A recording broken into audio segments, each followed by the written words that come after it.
Hello, money queens and listeners. Welcome to Women Behind the Millions. Let's meet the women behind the millionaires, the women supporting, guiding, celebrating women with their wealth. You will hear from women millionaires, how they got there, what they wish they had known, what got them to be a millionaire, the emotional side, the spiritual side, the practical side of wealth. You'll also get to meet the women behind the scenes helping make it happen. Let's dive into Women Behind the Millions. I am Jessica Weaver, your host, best-selling author of 3 books, wealth advisor, and founder of the Women's Wealth Boutique. Let's start meeting the women.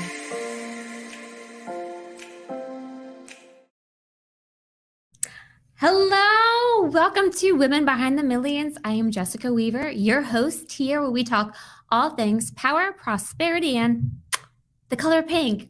I just have to say, my kids love dancing to the intro to our TV show. It makes me so happy. We make it a big deal Thursday nights when the show comes on. We grab our popcorn, I grab some champagne, and within a few minutes, they're on their iPads watching Disney Plus or Spider-Man. Angry Birds seems to be the theme these days. And every once in a while, to pick up and look and see what's going on here.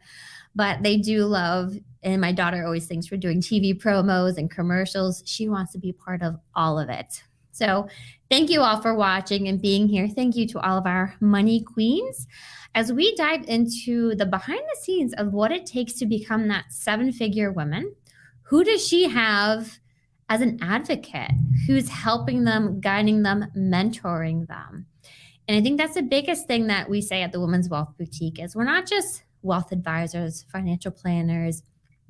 We are your wealth advocate.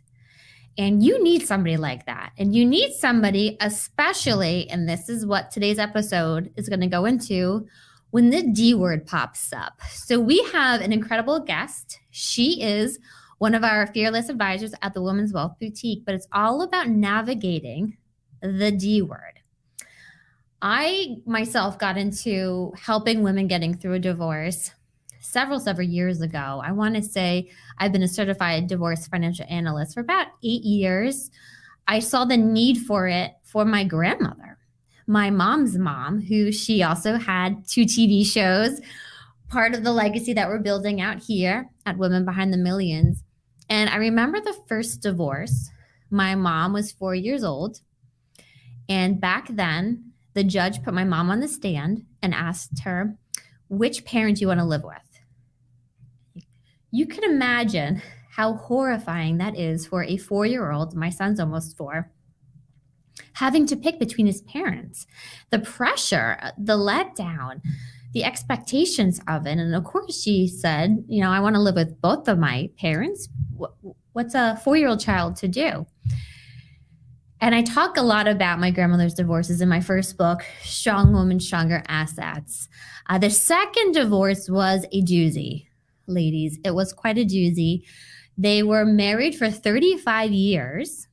They got married in Washington, D.C. He was a lawyer in D.C. That's where my grandmother's TV shows were. So she was very much high society there, networking, met this DC lawyer. They got married and they didn't have the traditional relationship. He lived in their house in Maryland, right outside of DC. She lived in the Outer Banks. She also had a house on Water Island, which is an island off of St. Thomas. And then eventually she moved to Amelia Island in Florida. And they would see each other a few times a year, not much at all. But that lasted 35 years. It's incredible because I don't think they really liked each other. They would just argue and bicker when we were around. There definitely wasn't a physical attraction between the two of them. I really don't know how it lasted this long. But I remember one night, and I was in grade school when my grandmother calls up my mom and she goes, and excuse my language, can you believe what this asshole just did? And my grandmother, she had a very feisty, fiery personality. My mom goes, what happened? Well, my grandmother, who was in Florida, gets a call from a hospital in DC saying that her husband just got left here, had a stroke or heart attack. I forget what exactly happened. And then the nurse asked him, and does he do this often? And my grandmother goes, what do you mean? Well, he's in a pink negligee with pink makeup done, hair done, pink nails, fingernails, toenails, and this woman dropped him off, and they're in a relationship. So my grandmother found out that her husband had been living two lives. One where he was, and this is no judgment here, if this is your gym, no judgment at all, but he was a cross-dresser, going to cross-dressing conventions with two mistresses, sometimes all together, and he had quite an extensive wardrobe. He also was paying for an apartment for the one mistress, bought the other one a Mercedes car, like $5,000 handbags, insane. And to me, what blew my mind as a little girl hearing all of these events unfolding was, wow, he used to try to cheat us playing poker. That's how cheap he was with his, I guess, step-grandchildren. Cheat 4- and 6-year-olds playing poker. My dad was playing with us and could see very clearly he was cheating. So they both lawyered up. He flew like 5 attorneys down to Florida to fight it. He put my grandmother's properties into his name. And he also took out mortgages against the properties. So he did a lot of sabotaging to her assets, not even marital assets, her assets, a lot of forgery, illegal things happening. They finally got divorced after a very long battle, costly battle. So this is why I was so thrilled to bring on into the Women's Wealth Boutique. She's been with us almost a year, our divorce source, Donna Cates, because she specializes and focuses on women going through divorce. And I saw what happened to my grandmother. I saw what happened to my aunts, family members. Everybody who's watching this knows at least, I would say, a handful of people who've gone through a divorce, and a messy one on top of that. It's so important, ladies, whether you're in a good marriage, you're not even in a relationship yet, to know what's going on with your money. So with that, I do want to start, and I'm going to bring Donna on for this prayer piece. We usually start with a prayer or a mantra. I'm going to bring Donna on stage with us. Donna Cates, the divorce source at the Women's Wealth Boutique. Thank you, Donna, for being here with us. Thank you for having me. Donna Cates, she's a dedicated financial advisor, certified divorce financial analyst with a mission to empower women in their financial journeys. With over 2 decades, ladies, of expertise, she specializes in helping women navigate complex financial challenges, including investing, wealth management, divorce settlements, and rebuilding after a loss. Donna's passion lies in leveling the playing field for women by providing personalized guidance, strategic planning to ensure they achieve their goals and dreams. Donna, I am so grateful to have somebody who's so empowering onto Women Behind the Millions. The work you do is incredible. And I want to know, will you do a prayer with us right now to everybody listening, watching our show tonight for it? Absolutely. This came through, felt very passionate about this prayer in particular. Sometimes we do a mantra, but this felt very right for the work that we're going to go into tonight. All right, here it is, ladies. Dear God, please help me to forgive my mistakes of the past. Please help me to forgive those who denied me my good. Please show me the innocence inside us all. I'm willing to see that only love is real, but the pain of circumstance holds a grip on my heart. Please flood my mind with divine perception that I might see through the veil of illusion and be free to begin again. Thank you, God. Amen. There is something about the pain of circumstance that really hit in on me when I think about women going through a divorce and trying to keep the household together, the kids together, their emotions together, and they do feel very stuck in a painful circumstance, situation, and a lot of times for an extended period of time, longer than they ever thought they were going to have to be in it for. Donna, what got you into this divorce work to begin with? I'd love to hear your story here. Well, I've been working as a financial advisor for 23 years now. And in the early stages of my career, I had gotten the Certified Divorce Financial Analyst designation and was putting myself out there to attorneys as somebody that could help women navigate all of the financial pieces of their divorce. But attorneys weren't really accepting of that help at that point. But what happened is that women were being referred to me to help them manage their investments or whatever they got from the results of the divorce decree after the fact. And I, as the third party outsider to that situation, was seeing so many things that had not been addressed from a financial perspective in that client's divorce process. That's when I said, ooh, I've got to step up to the plate and really educate these attorneys on how someone with our skill set can really be an asset to their client's team. Wow. Amazing, Donna. You've been doing this work. I'd say you were on the forefront of the divorce work for advisors, for us to get into the picture and helping women. Should women come to you before they meet with the divorce attorney or mediator? Before, during, after? What's the best course of action for women?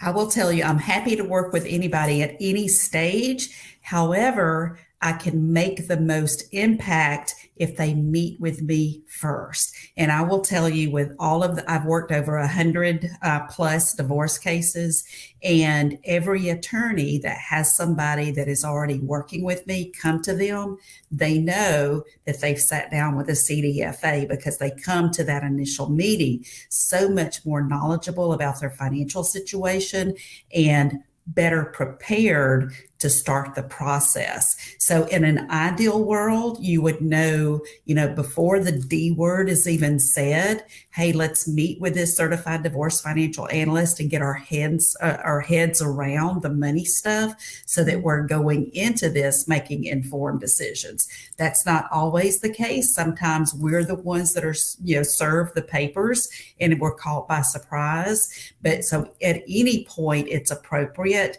to bring in that certified divorce financial analyst.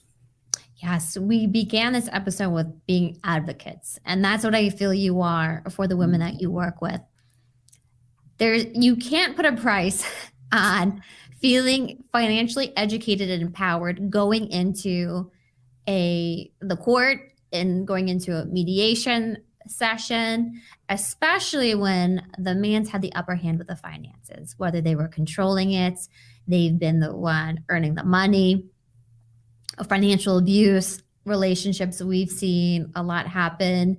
Okay, let's go into financial abuse. What are some different ways you've seen financial abuse come out during these divorce proceedings?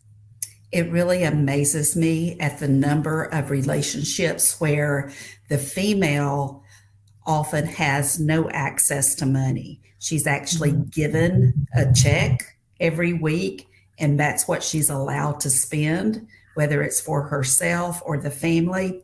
It's a designated amount, and that's what she has to live off of. The other thing that a lot of women don't realize they're being subjected to is just not being included in the financial conversation. Women oftentimes have no clue whether there's life insurance policies in place, whether or not their husband is saving for retirement. And we just don't know. And we allow that. So we sit back and say, well, he's got a handle on it. And then when life does happen, and it will, we either divorce or we outlive men, we find ourselves in this place of, oh my God, I've been controlled all of this time and I had no idea.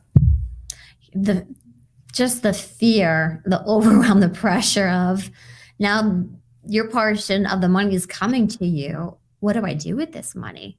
How do I make sure I'm not blowing it or protecting it, using for the kids, not overspending, underspending, balancing it all? Again, carrying on with the advocate theme here tonight, Donna, I view, and this is why we have the show Women Behind the Millions, that there's a team supporting women who have 7, 8, 9, 10 plus figures, right? It's not just them managing it all. The same could be said for somebody going through a divorce. Who are the team members women should have in their back pocket that they can rely on during this time? But they shouldn't be going through this all alone. Absolutely. And we talk about this every month in my divorce workshop. It does take a team. It's just like we say, raising a family takes a village. There's no difference. But ideally, when someone is divorcing, they're going to have somebody on their team that's providing emotional support, whether that's a licensed counselor, a minister, maybe even a divorce coach. That is pivotal because we are wrapped up in our emotions and we have to process stuff. The second person is going to be that divorce attorney. And I know this isn't something that's available to everybody throughout the US, but if you can hire someone that specializes in divorce work, that's the key, is having somebody that focuses on divorce only and they know the judges in your community. That's really important. Having a financial professional like myself that can help you navigate and understand all of the financial implications of the divorce process, and not only how everything's going to be divided during the divorce, but what that financial impact is going to be for you post-divorce and long term. And then other professionals, because we all need them, we may need a mortgage broker to help us figure out how we're going to get the house refinanced in our name. We might need a realtor if we're looking to sell the house or buy a new home because we're leaving our home. We may need a new CPA. It's not likely that you're going to stay with the same CPA that your ex-spouse is using. So and that's what I love, is being the connector in my world, is that we literally build a community of these types of professionals that can help you regardless of what your need is. You have an entire directory. I do. You got the team members, the list. You've done the due diligence. You know they do good work, that they have the right energy to work with your clients. They're going to lead with their heart, very similar to you. And I've met some of these people. I've seen them you've been interviewed with them on your second Saturday workshops as well for it. Ladies, Donna knows what she's talking about. Trust me. And actually, we're going to go into a few trivia questions if you're up to it, Donna. Absolutely. Let's show it. All right. So a little trivia. Usually we start with this, and I blew past that. I was so excited to get you on. All right. We have just a few. The first one is true or false. True or false, Donna? Your inheritance is considered a separate asset that is not subject to equitable distribution in a divorce. Great question. And I hear it all of the time. It can be complicated. You have an inheritance. If it has not been commingled and used for the benefit of the family, it is still considered a separate asset. However, the minute any of the money or the house or whatever that you have inherited has been used for the benefit of the family, it would be considered commingled. Now, something to keep in mind is that does not mean that you might not end up getting to keep that asset, but you would be negotiating giving up something else, most likely. Okay, very interesting. Good to know. Whenever you are receiving an inheritance or a gift, ladies, speak with a certified divorce financial analyst. Speak with Donna so you know how to keep it separate from the marital assets, especially if you know you're on that pathway to divorce. All right, great answer, Donna. Thank you for explaining that. All right, this is multiple choice now. What monetary amount of alimony is taxable? A, payments over $20,000 per year. B, payments over $30,000 per year. C, alimony is tax deductible to the person receiving the payments. Or D, the person receiving alimony does not have to report alimony as taxable income. Okay, so if you had asked this question about 4 years ago, it would be totally different. But today, answer is going to be D. The alimony payment is not deductible to the person that's paying the alimony, nor does the person that's receiving the alimony have to pay taxes on it. So that was a big shift in the divorce law just about 3 or 4 years ago. Wow. I remember there was an attorney that worked below us, and we would hear, she's like, every single time, every single year, her husband had an ex-spouse and he reported a certain amount of alimony that he paid her, and she reported a different amount. And then they would get drawn into this long process with the IRS to fix and make sure that both amounts were matched. And I'm guessing that's why they changed the law. It was that extra work to make sure that the amounts were the same on two different tax returns for it. Much easier for the IRS perspective to just make the payor of the alimony already pay tax on the money. Well, and think about this as well. If you're getting $5,000 a month in alimony, but you're having to pay taxes on it, you're not really getting $5,000 a month. You got to subtract out those taxes. Then on the other side, the person that's paying the alimony is not really paying you $5,000 a month because they're getting the tax credit. So, changing that law really did level the playing field. Sure. And I'm guessing, did the formulas change on what alimony to expect because of that? Now it's a completely different amount. I don't think that that's actually impacted alimony. The drivers for whether or not there's alimony payment is typically a disparity in the income. So if you've got someone that's a major breadwinner versus a stay-at-home mom, the length of the marriage makes a difference. So the longer you've been married, the more likely you are to receive alimony. But a big thing to keep in mind is that even though you may need alimony and can prove the need for that alimony, the ex-spouse has to have the ability to pay alimony. So understanding your living expenses and his living expenses is really crucial as part of that divorce process. Oh, sure. Very good. Very good, Donna. All right, last question. Another true or false? You are eligible to receive 1/2 of your ex-spouse's Social Security retirement benefit. True or false? It is true. Now, there are some rules around that. If you have to have been married at least 10 years. 9 years and 9 months, you don't qualify. 10 years, that's the magic date. So if you've been married at least 10 years, now when you reach Social Security age, you actually have a choice. You can choose to draw on your Social Security income, or you can elect to file against your ex-spouse's income if half of his is greater than your full amount. So that's one of the really important things to look at is when you are post-divorce, is working with somebody that knows the Social Security rules to help you make an informed decision when you do elect to start drawing Social Security income.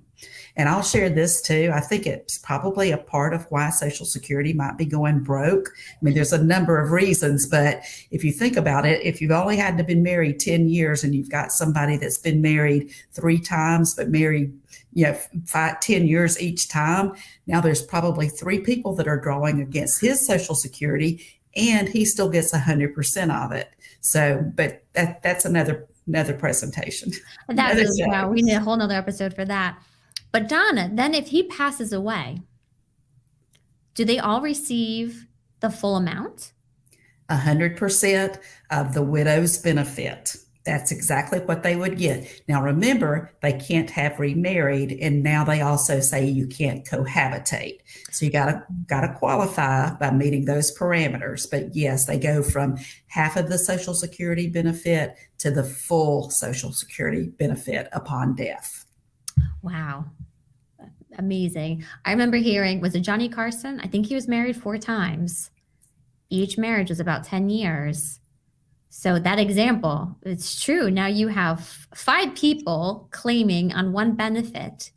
And then when he passed away, they all were eligible for the full amount, that full benefit. So ladies, you could be leaving money on the table by not knowing these little pieces. And Social Security, it's complicated. Medicare, all that can be very complicated. But get informed, get educated, work with Donna. I'll just say it. Work with Donna here. Now, this brings up so many questions, and some that I've heard before in the past. I'm going to shoot them your way, Donna, if that's cool with you. Absolutely. Can I qualify for a mortgage if I'm receiving alimony but not working? You can possibly qualify. Mhm. There's a number of factors that play in this as well. Number one, the mortgage company is going to want to have seen that alimony income hit your bank account for at least 12 months. 12 There months. are a couple of companies out there that might offer that to you after 6 months if you have substantial assets that aren't tied up in real estate or retirement accounts. But the rule is 12 months of proven income. So what that means is that, you may decide, hey, I'm going to go get a new house, or I'm going to get this house refinanced into my name post divorce. It's not something that's going to happen over a 2 or 3 month period. So that has to be built into the divorce decree and the agreement on what your next step is on getting that mortgage. Wow. Interesting. 12 months, ladies. Keep that in mind. 12 months. Another question we hear a lot. Can I keep the marital house? Is this in the lady's best interest, financial interest, to keep and maintain the marital house after divorce?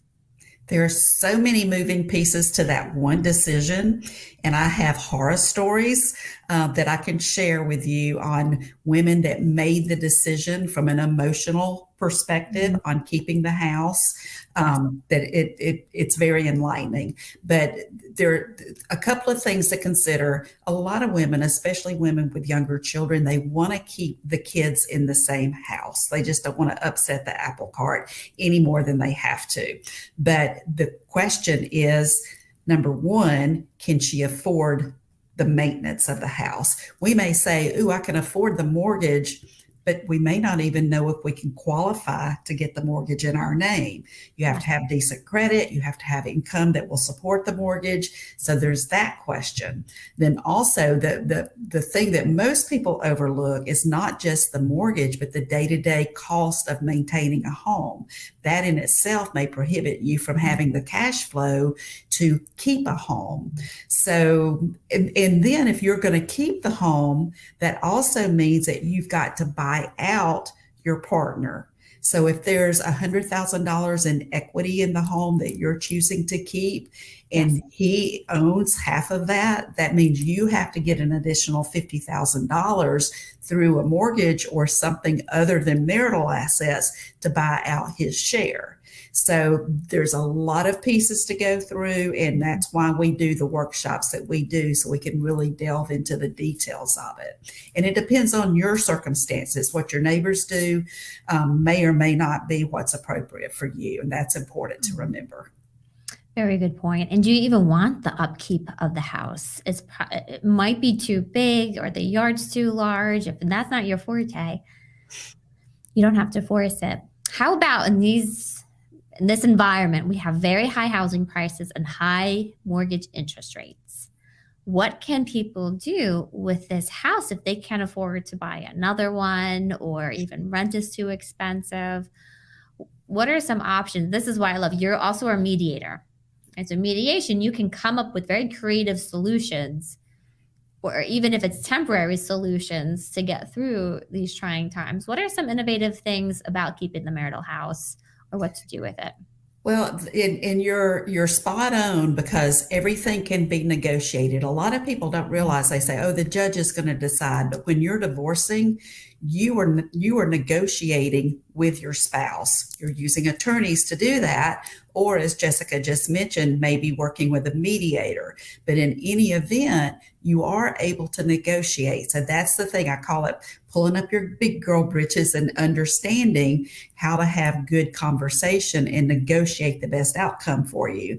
But some things that you might consider with the house situation is that, yes, right now, a lot of people are opting into renting versus buying a new home. So they don't have any problem selling the marital home and then dividing the assets, but they rarely have enough to buy a new home outright from those proceeds from selling their home.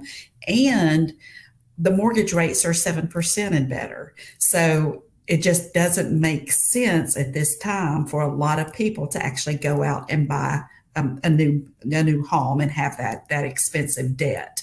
But again, it depends. It can be as costly to rent as it is to have a mortgage. However, you don't have to have the mortgage payment and qualify for that mortgage in order to rent. So again, a lot of things can be negotiated. I'm working with a couple right now. They both want to keep the home, and it is not feasible at all for her to keep the home. So what I'm doing as the mediator in this case is showing them what it would look like if they were to both sell and then take those proceeds and do something different, even if they end up waiting another 2 or 3 years before they buy that new home post-divorce. But I'm able to show them what the financial impact would be, both keeping the house and buying the other out, or them selling it today and dividing the assets. Wow. Oh, very good. Very good. I love thinking of these different innovative solutions, negotiating it. I think as women, we tend to shy away from confrontation. So the thought of doing that can be overwhelming, but it does not have to be, at least at all. There's so much I want to talk to you about. There's 2 more pieces that I want to get into with your interview today. And let's touch on one. You are at the forefront of financial education for women going through a divorce. We'll talk about that in a second. But thinking about what's happening with marriages and second marriages, what are some things women need to be aware of when they're going into a second marriage and they have assets from their prior marriage or from their career? They have children as well. What are some things that they should be thinking before they're even married or during that time frame of the marriage as well? Prenup. Prenup. It's not sexy, but I think it's essential, especially when there are children involved.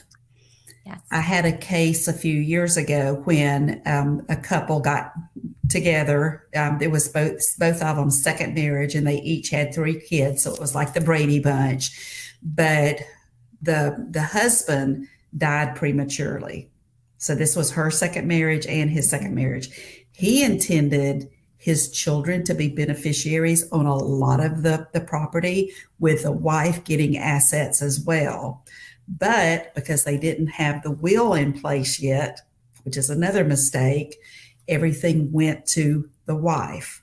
Now the wife is in a position where, she has to make a choice. I can do the right thing because I know that he wanted these assets to go to his children, and she can bequeath those to them, get those into their hands, or she can say, no, this is my money now, and make totally different decisions. So if you have a prenup in place, it's actually going to prevent any of that from happening.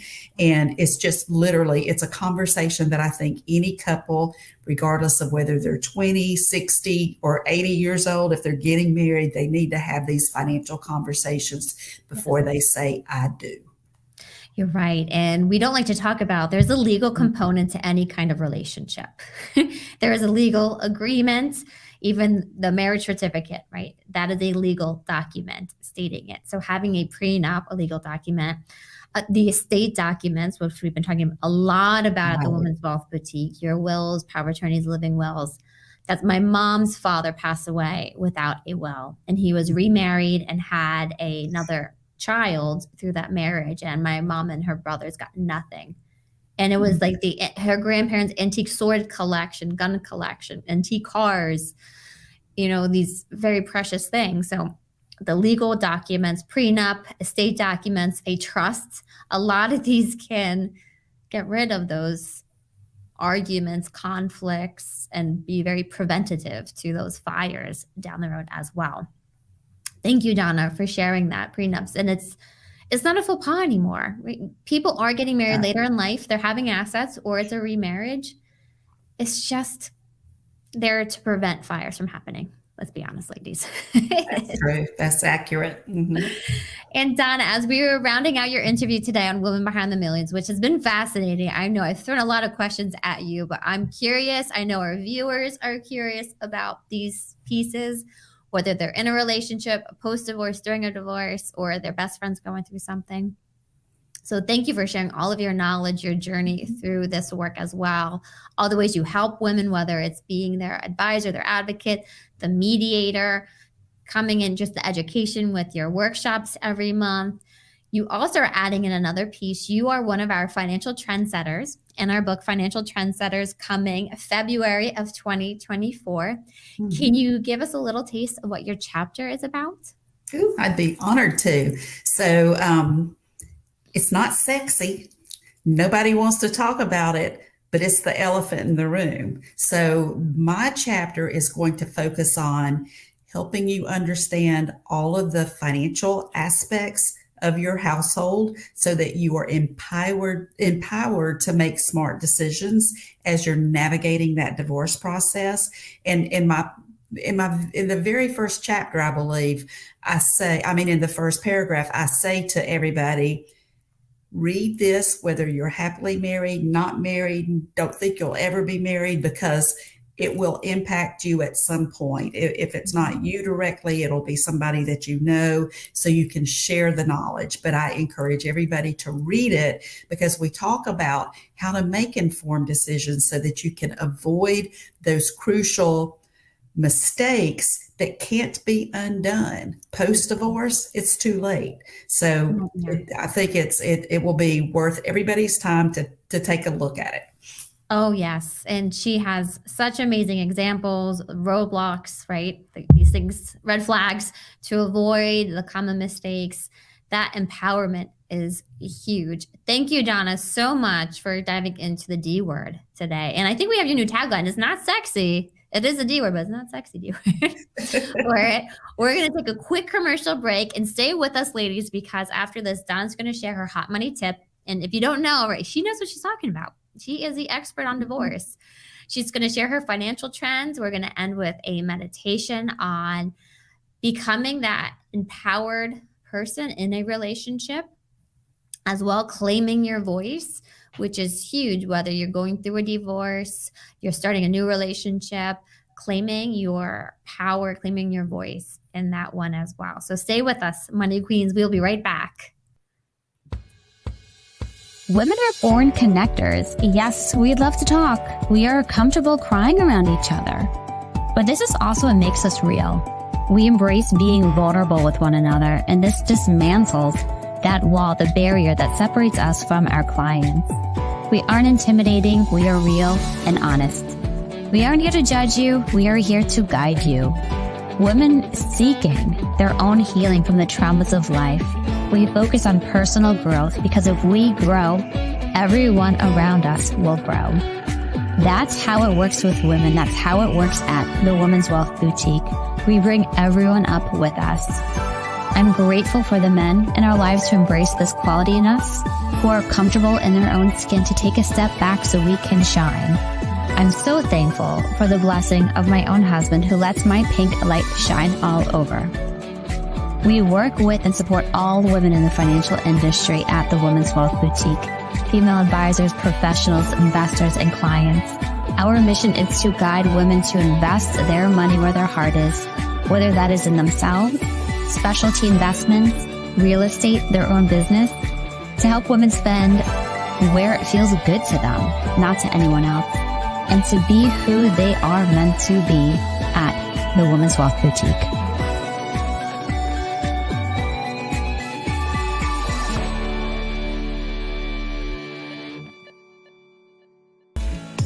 Join us for our Financial Trendsetters Gala May 2nd here in New Jersey as we raise money for a scholarship. For tickets, head to jessicaweaver.com. All right. And if you're curious about joining the Women's Wealth Boutique, whether a client or an advisor, stay till the end. There's a QR code where you can get involved in our world, our community, our events, education, all of that good stuff. All right, Donna, are you ready? It is time for your hot money tip. I can't wait to hear your hot money tip today. If you don't mind sharing with us what you got for it. Okay, so this one's huge. We as women often take care of everybody else first. We put ourselves last, especially mamas. That's just the way it goes. We got to take care of everybody. So my money tip is to always pay yourself first. When you get a paycheck or that check that your husband gave to you to spend for that week, whatever the resource is, take a percentage, or a dollar amount from that, set it aside. You could put it in a retirement account. You can put it in an investment account. It could be in a money market account, whatever your choice is. Put it aside before you go and pay everything else. Because if you do that, now you're building something that is uniquely yours in your name that you can control, and you are taking care of yourself in a way that nobody else can do.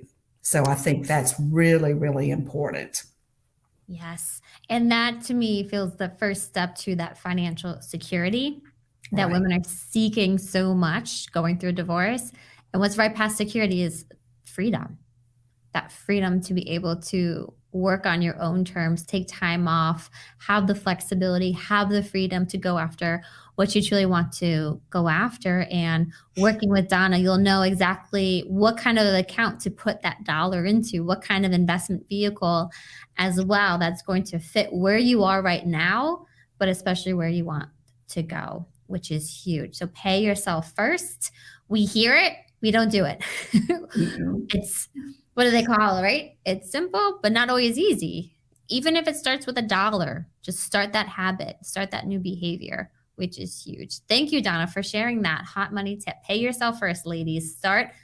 Open up a separate account and get the money dripping into it. And you'll be amazed what comes out of it, how much it starts to grow, and start having fun with money. We take money so seriously. Start having a little bit more fun with money. It can be sexy. It can be fun. It can be like a game. Let's embrace that as well. All right, Donna. So part of our Financial Trendsetters books, every one of our co-authors is putting out a financial trend that they are seeing with women. It's kind of like a fashion trend, but it's coming up with their money. So Donna, are you ready to share your financial trend with us that you are picking up, whether it's with divorce, women, money, any or all of it? Absolutely. I'm really, really excited to see the fact that more women are owning up to the fact that they might need and benefit from having help from a financial advisor. So in the past, I always felt that women were kind of sticking their head in the sand about their money. But now I have more women that are approaching me and saying, I need to get smart about this. I need to understand how things work. Yeah, I don't need to be smart enough to do your job, but I do want to know how to make smart decisions about my own money for my benefit and my family. So I'm hoping that that's a trend that continues and that women aren't just taking a back seat to the money conversations, and that we'll continue to see women become more financially knowledgeable, which is going to impact everybody throughout the world. Yes, I love this trend. What do you see happening with this trend? If it sticks, and it's staying, and hopefully it does, in 10, 20 years from now, what do you think that's going to mean for women and their money or wealth? I think it's going to be pivotal, but because women aren't going to be afraid of whatever life throws their way. They're going to know that they are empowered, they're knowledgeable, they can make decisions without having anybody else's approval or blessing. So I think it's going to make a difference in the way we raise our children. Yes. It's definitely going to make a difference in how we spend our money out in the world. It's going to be life-changing. Life-changing. I can see that. Yes, there's been a huge gap in our financial education as women. It's been a generational thing, right? Right. Money being a faux pas to talk about, taboo, keeping it tight-lipped. But as women are getting more educated, and now we're starting to have conversations around it.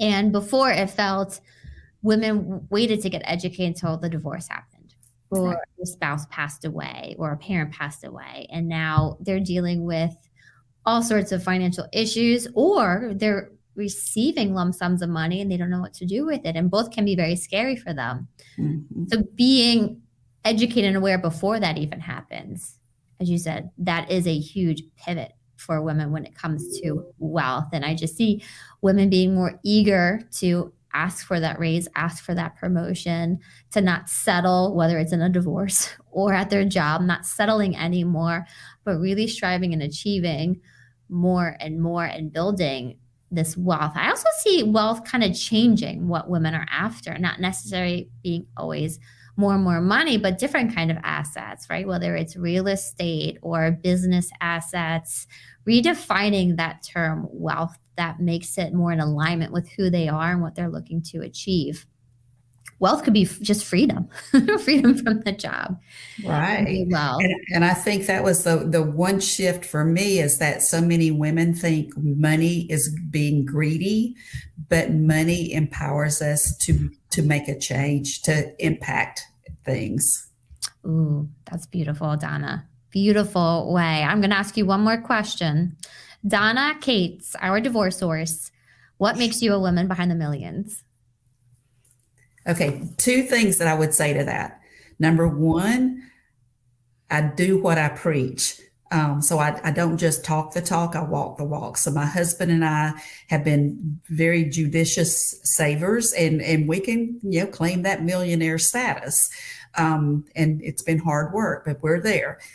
The second thing is, I'm truly passionate about empowering women to make smart decisions about their money, because a man is not a financial plan, and we don't need to rely on anybody but ourselves to take care of ourselves. And that's what I stand behind. Oh, I love it, Donna. Donna, thank you so much for spending time with us here on Women Behind the Millions. Here is her QR code. Jump on there. You can get her bio. You can hear other podcast episodes with Donna. Get involved in her world, ladies. Send women her way, because no matter what, the financial education is only going to help them, get them a leg up, empower them, educate them. It's going to be huge in changing this conversation about divorce, the D word, especially for women. Thank you so much, Donna. You are welcome to stay with us. We're going to go into a meditation about claiming your power and voice in a relationship. So, perfect way to end this talk about divorce, money, relationships is, first, it starts with the internal work, doesn't it? And that's what we know, ladies. It's the internal wealth that affects and really navigates our external wealth and that movement, that flow. So everyone here, I encourage you, take that sip of wine, get comfortable wherever you are seated, have the kids go into the other room, or they're watching their tablets like my kids. They don't even know what's going on here. And get comfortable. Get comfortable, sit down, and we're going to go into a little meditation here. And while we do so, you'll see our Lift QR code. If you're interested in getting more meditations, this is your 10-week journey into Lift, a meditation for every week with a prayer and a journal exercise. So close your eyes, get comfortable, and as you breathe in, picture this light coming into your body. And as you breathe out, all that weighs you down, just leave your body. All the fears, all the unknowns, all the stress. Breathe in that light and breathe out all that negativity. And as you continue to breathe, you see this light growing bigger and brighter and stronger. And you can see this light extending beyond you to touch all the people that you love, all the people that you work with, and actually extends through your entire day on this path that you are moving on. And you see this light, you know that it has blessed every encounter you will make today, tomorrow, all through the week, the month, the year. And as you step on that path, this light that is just exuding from you, you begin your new journey. And I want you to know that on this journey that you are safe, you are loved, you are connected to the divine, God, the universe, and you feel yourself standing up straighter. You feel yourself more secure and safe and protected. That this light is this force field around you to protect you And with that, you feel the courage to ask for what you truly want. And you ask for this without feeling the need to justify it or validate it or defend yourself. You just ask for it. And take a minute to let yourself talk and ask, what is it that you have been trying to ask for? What is it that you've been calling in? Give yourself space to listen to it. And may it become very clear to you what you have been needing, wanting in your life, but you didn't feel worthy enough to ask for it. And then after this, take a moment and write down all the ways that you will get it, all the steps, the journey to acquiring this desire, this deep desire in yourself. And know that you have all the answers within you. You have the guidance there. And I'm here to support you in that journey. You are so loved. You are so worthy. You are worthy of all the desires in the world. You are worthy of everything that you want and are calling in. You, my dear, our money queen, are so worthy. And breathe all of that in, all that goodness. Take note of how it feels in your body. And know that there's a breakthrough that's about to come to you within this minute, within this day, by the time you wake up. And I'm so grateful for all of you ladies listening, watching Women Behind the Millions, for supporting us here as we get more financial education and empowerment out there to you as we talk power, prosperity, and the color pink. And thank you, Donna, again for being here with us today on Women Behind the Millions. We'll see everyone on our next episode. Much love to you, ladies. Hey, money queens, looking to get your wealth to that next level, 7, 8, 9 figures? Follow us on Instagram at PinkFixMyMoney and at Women's Wealth Boutique for more millionaire money tips.